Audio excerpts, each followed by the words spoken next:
ఎవరో ఒకళ్ళని పెట్టుకోవాలన్నమాట పక్కన. నేనండి కంబైండ్ రామ్ చరణ్తో చేసేవాడిని అండి. కంబైండ్ బాగా కంబైండ్ స్టడీస్ చేశాను. కంబైండ్ స్టడీస్ అని చెప్పి కిటికీ గ్రిల్ తీసేసి బయటికి దూకేసి వెళ్ళిపోయేవాళ్ళం. వావ్, కిటికీలు తీయడం ఎలా తెలుసు? కార్పెంటరీ నేర్చుకున్నానండి. Very good very good. అంటే స్టడీస్ వల్ల ఏదో ఒక ఉపయోగం. ప్రభాస్ గారి ఫోటో వేయండమ్మా. ఈయన ఏ సబ్జెక్ట్ చెప్తే బాగుంటుంది? ఓకే, ఇక్కడ ఇంకొక షార్ప్ స్టూడెంట్ ఉన్నారు మనతో పాటు. ఎస్, మిస్టర్ రాణా గారు రోజు షార్ప్నర్తోనే అసలు షార్పెన్ చేసుకుంటూ ఉంటారు ఆయన బ్రెయిన్ని. ఎస్, చెప్పండి, మీరు ఆ రోజుల్లో కంబైన్డ్ స్టడీస్ ఎలా చేసేవాళ్ళు, ఎవరితో చేసేవాళ్ళు?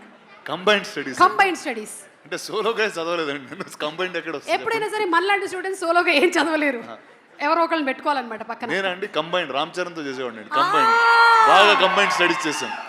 ఎలా ఉండేది ఆ కంబైన్డ్ స్టడీస్? అంటే ఎంతవరకు అంటే అంతవరకు చదువుకున్నామండి ఇద్దరం. అది ఎంతవరకు అంటే పంజగుట్ట వరకా లేకపోతే? లేదు, యూసఫ్ కూడా వరకు అండి. ఓకే, అంటే ఆ చదువుల్లో ఎప్పుడైనా గోడ దూకడాలు అలాంటివి కూడా ఏమైనా జరిగాయా? లేదు, దూకడాలు లేదండి. అంటే కిటికీ ఎలా దూకుతాడు రాణా గారు?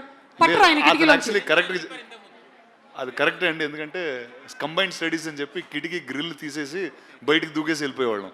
వావ్, సో ఏదో ఒకటి స్టడీస్ వల్ల ఒకటి ఉపయోగపడింది మనకి. కిటికీలు తీయడం ఎలా తెలుసు? కార్పెంటరీ నేర్చుకున్నానండి. Very good very good. అంటే స్టడీస్ వల్ల ఏదో ఒక ఉపయోగం అయితే ఉండాలి కదా.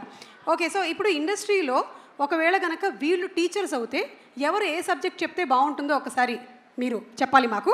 పిక్చర్ నెంబర్ 1, రామ్ చరణ్ గారి పిక్చర్ వేయండి అమ్మా. రామ్ చరణ్ ఏ సబ్జెక్ట్ చెప్తే మంచిది అదర్ దెన్ యాక్టింగ్?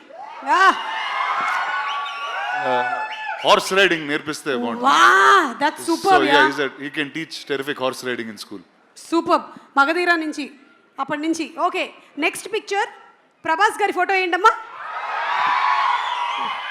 ఈయన ఏ సబ్జెక్ట్ చెప్తే బాగుంటుంది?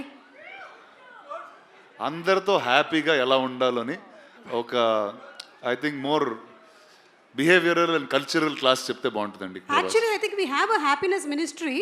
అది ఇచ్చేస్తే బెస్ట్. ఇచ్చేస్తే బెస్ట్ అండి, హ్యాపీనెస్ మినిస్ట్రీ. కరెక్ట్. బా, yes, darling Prabhas. Next picture please. Anushka గారి ఫోటో వేయండి. ఈవిడ ఏం టీచ్ చేస్తే బాగుంటుంది? సేమ్ అండి, యాక్చువల్లీ మంచితనం టీచ్ చేస్తారండి అందరికీ.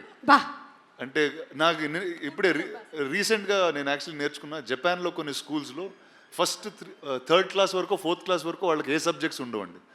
అంటే కేవలం మనుషులతో ఎలా మాట్లాడాలి, ఇళ్ళు ఎలా శుభ్రంగా పెట్టుకోవాలి, those kind of basic subjects will be taught for life. I think she is the best person to teach that. I think మన అందరికీ ఇక్కడ చాలా అవసరం అది. చాలా అవసరం. మనకి యూకేజీ ఎల్కేజీ నుంచే నౌన్ ప్రొనౌన్స్ రుద్దేస్తున్నారు. ఓకే, లాస్ట్ కాదు, ఇంకొక 2 పిక్చర్స్ ఉన్నాయి. ఆ రాజమౌళి గారు ప్లీజ్ రండి. ఎలాగో మీరు మాకు ఇంకా ఒక 2 years వరకు దొరకరు ప్రీ రిలీజ్లో. కనీసం ఇలా ఫోటోలు అయినా వేసుకొని మేము సంతోషపడతాం. అన్ని సబ్జెక్టులు చెప్పే ఒక టీచర్ ఉంటారు చూడండి, సాయంత్రం ట్యూషన్కి వెళ్తాం, అదే ఆయన. సూపర్, అసలు సింప్లీ సూపర్. అన్ని సబ్జెక్ట్స్కి మనం 300 రూపాయలు కట్టి వెళ్ళిపోతాం. సాయంత్రం ట్యూషన్కి వెళ్తాం చూడండి. Okay, done. Thank you teacher, thank you. And last but not the least ఆర్ దేవరా ఎన్టీఆర్. ఖచ్చితంగా తెలుగు టీచర్ అండి, తెలుగు టీచర్ 100%. తారక్ కన్నా తెలుగు ఇంకెవరు నేర్పిస్తారు చెప్పండి? So I think Tarak will be the best Telugu teacher. ఇందుకనే మీరు సినిమాల్ని ప్రొడ్యూస్ చేసి ప్రెజెంట్ చేస్తున్నారు. ఒక్కొక్కళ్ళకి ఎంత కరెక్ట్గా ఇచ్చుకోవాలో అంత కరెక్ట్గా ఇచ్చారు కదా అసలు బిరుదులు. అండ్ అంతేకాకుండా ఎప్పుడు ఈ సినిమాని ఎక్కడ మలుపు తిప్పాలో చూపించింది కూడా మీరే రాణా గారు. అంటే తెలుగు సినిమా ఈ రోజున విజయకేతనం ఆస్కర్ వరకు వెళ్ళింది అంటే you were the first person who identified it and took it and marketed Telugu films. So thank you so much. Thank you. You have been truly a teacher for many people. ఇంత చిన్న వయసులోనే చాలా పెద్ద బాధ్యతలు వచ్చేసాయి. ఏం చేస్తాం, తప్పదు. ఒక్కసారి